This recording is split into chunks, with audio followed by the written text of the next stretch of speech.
Hi there, Jay with Pop Culture Puppets, and we do web series like Dr. Puppet Who, Off Trek, which we're working on right now, which is a Star Trek web series with puppets, and also we do 99 Acre Woods. Today I want to talk about some stuff that we've been kind of experimenting with. I had kind of an interesting thought yesterday, which isn't really an original thought actually, it's more like just something that just popped into my head, and I thought, well, why not apply it to puppets but a little bit simplistic. Before I go too far down the rabbit hole, let me tell you what I'm talking about. When we create puppets like Janis Rand here we're working on for Off Trek, we want to capture a caricature.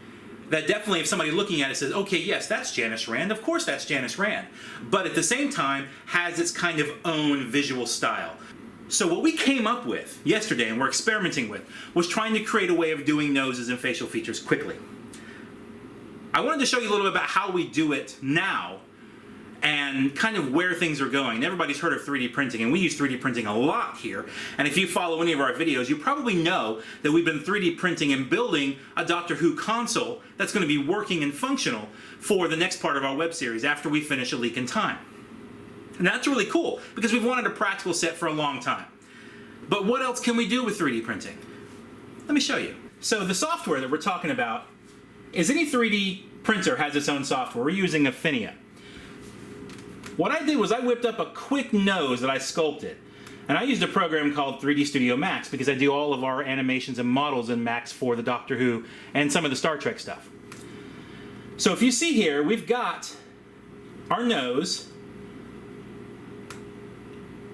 And I want to be able to print it really quickly. It's our Janis Rand nose. It's got that harsh bridge like she has. It's got the nice little roundedness. It's a petite little nose. It's very cute.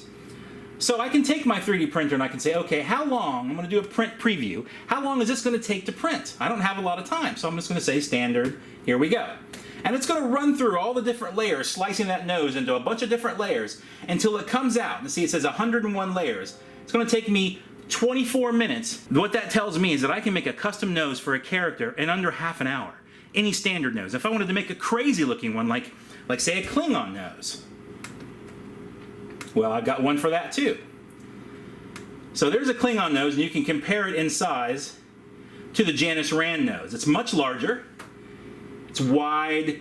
It's got a little bit, I've tried to make it look almost bony, kind of like the way Worf's nose was, but I didn't want to make it too detailed because you got to remember, we got to cover these in fabric.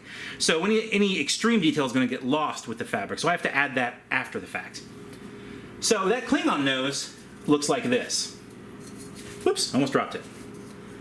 So, this is the model printed out. Now, you might say, well, it looks really rough, Jay. Well, yeah, that's because I didn't really care about the way it looked because I'm only printing to be covered in fabric.